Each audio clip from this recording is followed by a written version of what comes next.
Okay, my name is Dr. Nestori Syynimaa, and I've been working with SecureWorks for almost 2 years. So at the end of this month, it's going to be like 2 years. And why do I do cyber? Now that's a good question. So I've always been interested on how things work actually.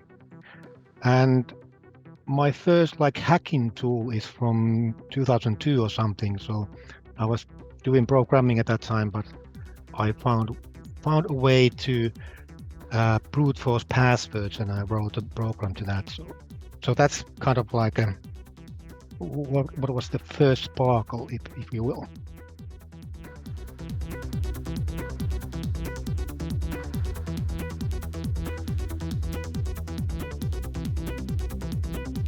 Yes. So as I work as a security researcher, my typical day is not very.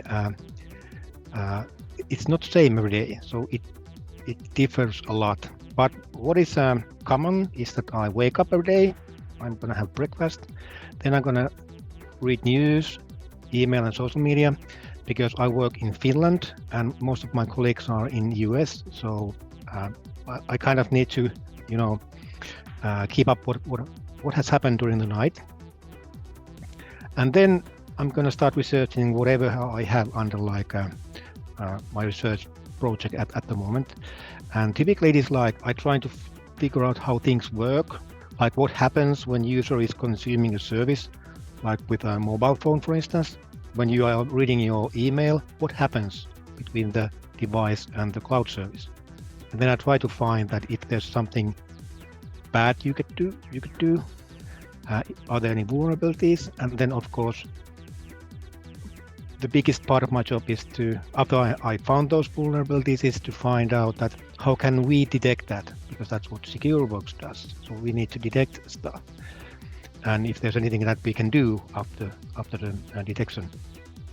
And then I'm report stuff to Microsoft, of course. So if I find something, we are reporting those as the good people do.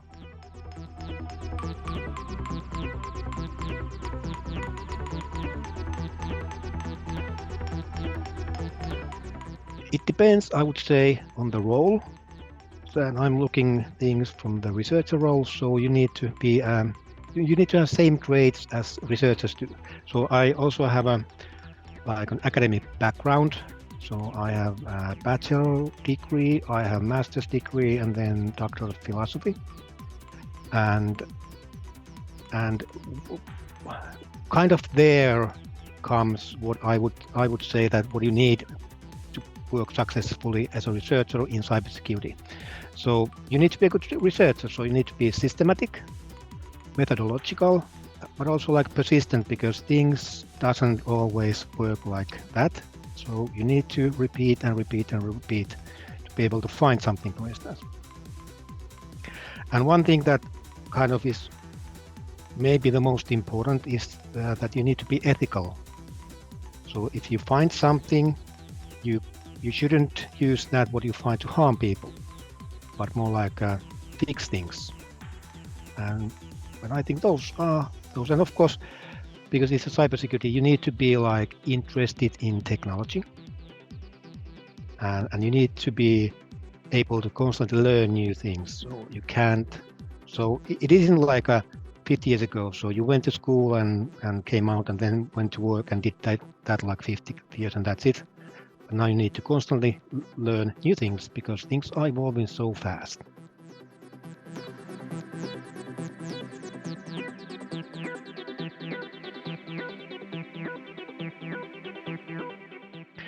But what is challenging is that the time from the initial compromise to the actions of intent, whatever the attacker has or threat actor has, that will get shorter, which means that if you are compromised now, you may have lost everything after an hour or so. And this means that organizations are going to struggle with this. So the cybersecurity as an industry, they have they don't have enough workforce. So they are challenging to recruit the best people.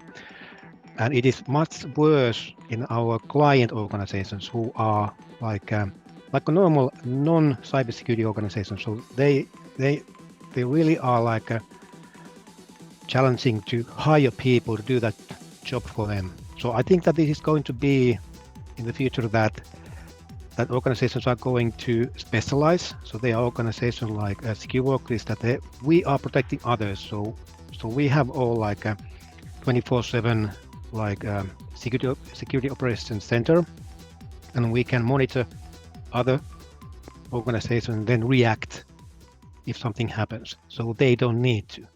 So I think that is something that industry is going to be